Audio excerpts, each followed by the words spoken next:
MCC 13 is the end of a season. We're not going to see another event for a few months, maybe like a month, I don't know. They haven't really specified.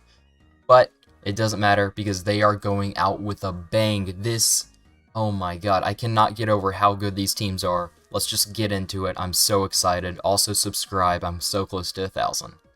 So, in my opinion, coming in last place is the Sapphire Santas. They are the Sapphire Simmers normally. This time they're the Santas. They always play for fun. They play like either every other event or 1 out of 3.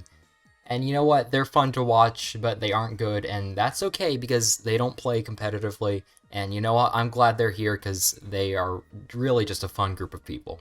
In 9th place, I have the Yellow Yetis. So, Orion, I really don't know much about him, but I know that he hasn't played in a few MCCs. And Sylvie, I think that she played in one that was kind of recent, but there's a lot of new stuff that's been added. H-Bomb is obviously very good. Joel, or Smallish Beans, is very good.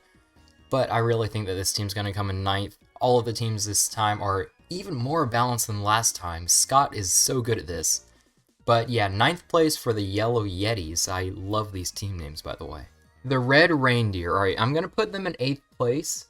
Even though Quig is very good, even though Mefs is very good, I really, statistically, Catherine and LD Shadow Lady, they are pretty below average, points-wise. And Mefs has not played in a long time. So even though he's very good and he could train to get better, I don't think that he's going to perform as well as he used to when he played more often. So I'm going to put them in 8th place, but again, these teams are so balanced. This is so hard to do, and honestly, the game order changes everything. In 7th, the Emerald Elves. I'm sorry, CPK. I really like CPK, and I know that he tries very hard, and he trains probably more than anyone else, or at least on stream he does. But I don't think that Tommy and Tubbo are going to try really hard. And Finn statistically isn't amazing, although I will say watching Finn's streams is really funny because of the cosplaying that he does. So I'm going to put them in 7th now, but if Tommy and Tubbo try hard, which they have like a few times before, then they could do way better. But I feel like Tommy, he's kind of a wild card. It depends on if he tries or not. The Purple Penguins, I have them in 6th place. This team is very, very well-rounded. I don't think that they do amazing at PvP games. Obviously, False is good at PvP, and Green's pretty good. But I'm going to put them in 6th place just because I think that they could do worse if the PvP games are later. But considering how MCCs have been going, PvP game modes are getting played less and less. So I'm going to put them in 6th place for now. The Cyan Candy Canes, I think that they're going to come in 5th. The thing is, this has already been a team before, except they had Tommy instead of Philza, and they got 3rd.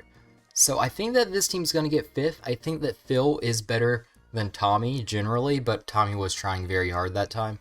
But I think 5th place, just because the teams above them are better than the teams that were below the Purple Pandas last time when they had Tommy instead of Phil. Pretty much I'm saying that there's better competition this time. So yeah, 5th place for the Cyan Candy Canes, and also this is going to be a super funny stream. This is the team that I am most excited about because of Ludwig. I cannot believe that he is in this event. Now, this is what I'll say. This team in 4th place, I think they'll be in 4th if Lud trains a decent amount. He has already DM'd Techno, and they are training together, and getting trained from Technoblade is very good. When Ludwig plays something a lot and he tries hard at it, he can get insane at games. But he's a very, very casual Minecraft player, so it depends on how much he really wants to win. And then obviously Fruitberries is, I think he's one of the best players in the event, like by far. George is very above average. Karl, he isn't amazing, but he improves like every single event. So I'm going to put them in 4th place, but it really depends on Ludwig and if he doesn't train at all or if he trains a ton. My prediction is he's going to train a tiny bit just for a stream, and he's going to get like bottom 10-ish.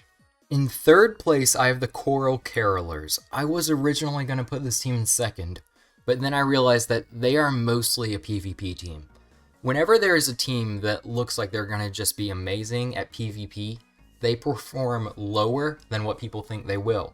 Because PvP is very just overrated in MCC as a whole.